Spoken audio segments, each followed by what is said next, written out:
সিলেটে ১৫০ শয্যার kidney foundation হাসপাতাল ভার্চুয়ালি উদ্বোধন করলেন প্রধান উপদেষ্টা ডক্টর মোহাম্মদ ইউনূস।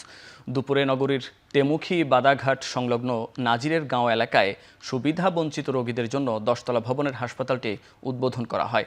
২০১৮ সালে অস্থায়ী ভবনে ৬টি ডায়ালাইসিস মেশিনের মাধ্যমে যাত্রা শুরু হলেও বর্তমানে ৩২টি মেশিন দিনে ৯০ জন রোগী ডায়ালাইসিস সেবা নিচ্ছেন।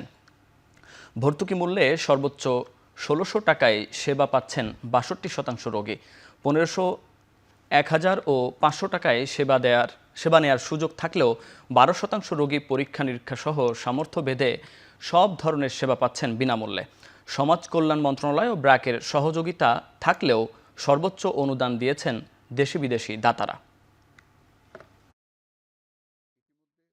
কিডনি ফাউন্ডেশন সিলেটের মানুষের কাছে একটি নির্ভরযোগ্য প্রতিষ্ঠান হিসেবে সর্বজন সমাদৃত।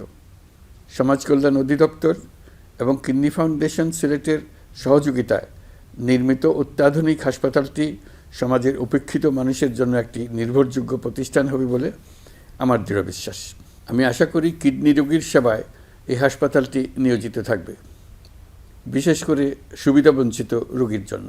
আমরা এটা অ্যাকসেপ্ট করছি, এটা কিন্তু আমাদের হাসপাতাল না, এটা আপনাদের হাসপাতাল। আমাদের উপর ট্রাস্ট করে যে বিদেশে বড় বড় ডাক্তার আসতে চাচ্ছেন, প্রজন্ম সিনিয়র, এটা আমাদের কাছে মনে একটা অর্জন যে আমরা সরকারের সাথে কাজ করতে চাই, দেখাতে যে সরকার কিন্তু করতে পারে।